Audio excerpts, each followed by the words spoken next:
guys, welcome back to my channel, welcome back to Claiborne. And we're down here at Shaggy's campsite. We just finished mowing the lawn because we're on the edge of the woods and we have to do a lot of maintenance down here to keep the rodents and snakes and things down. So did anybody get to see a light show last night? I'm in North America and supposedly it was a star every few minutes, not a star, but you know what I mean. You can see the lights in the sky every few minutes, and even though I have a perfectly good hammock down here, I fell asleep. So, once again, I missed it. You know, there's always hope in August. So let me know in the comments if you got to see that star show last night. So, anyway, the point of today's video is I'm going to do some more outdoor cooking in the smoker. Y'all, most of you know that I have a new job now, and I work at a wine and cheese store. And part of my job is just watching the back door. So I was looking through one of the books that we offer there called Fire Pit Cooking. If I get a chance to take a picture of the cover, I will, but I'll see. I'll make sure that the author gets credit for this recipe. Anyway, so one of the recipes was fire pit stuffed russet potatoes.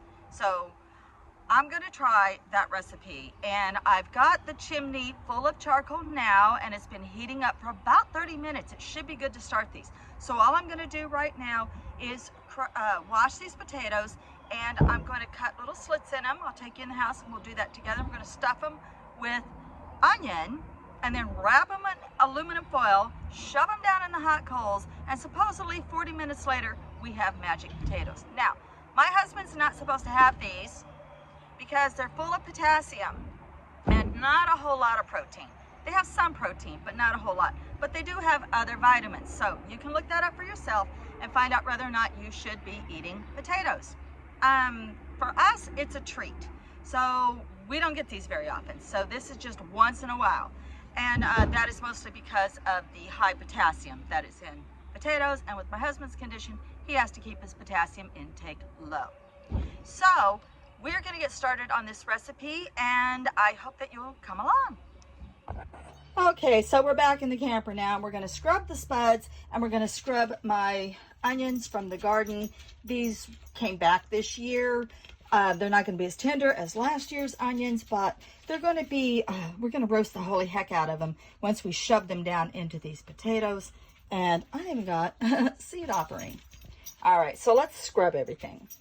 All right, so we got these chopped up. Oh, I wish y'all could smell these. There's nothing like dicing up veggies from your own veggie garden, even if it's just a pot of soil on your balcony. It's still your garden, and you can still harvest from it. So we're going to cut this russet lengthwise, but not all the way through. And then we're going to stuff the onions into the potato and wrap them in foil. So the potatoes are stuffed with the onions now. So the only advice I can give from this is don't be heavy-handed with your knife when you make your slit. And when you're cracking it open, use the force of shoving the onion down in there to gently crack it open instead of trying to shove your fingers down in there to crack it open first.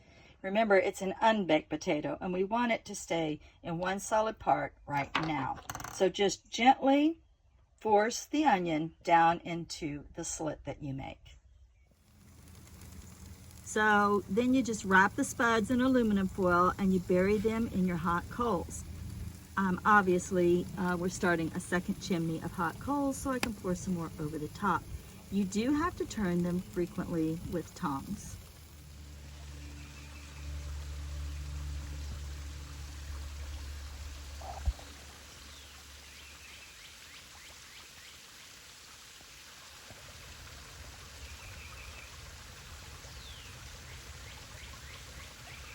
Well, it's been way over 40 minutes, but I just keep adding charcoal to the potatoes.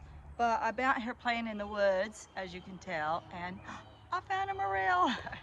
Actually, I found two, but I left one and took one. All right, let's go back to camp and check on those spuds. So 40 minutes would probably be correct if you were at a campfire and you'd had a pretty good campfire going on for quite some time.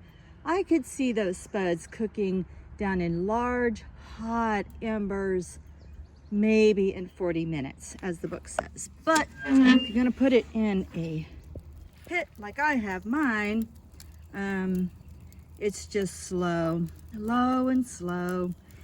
And, you know, just come back to camp and check on them every now and then. Turn them, cover them, and check on them again later. Also, I want to mention that I have my smoker all closed up, so I'm retaining more heat, and I'm keeping it at a smoking level. The flue is open. Flue, I'm not sure what you call that. That's the flue, and this one's the damper, I think. So I can't really open the damper. If I want to get more air in there, I just have to open that up for a few minutes because my charcoals would come falling out. So I have to keep my door closed. So I'm just kind of like baking them at this point.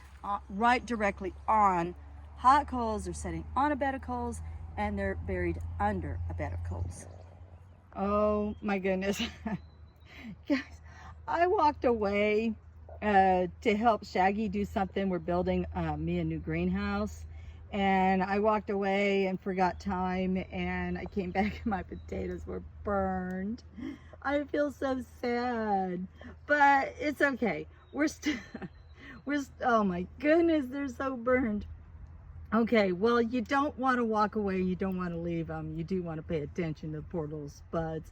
So I'm still going to scoop out the insides and try to salvage something out of this. So let's go see what we can do. All right, so I brought them in, cut them all the way apart, and scooped the insides out.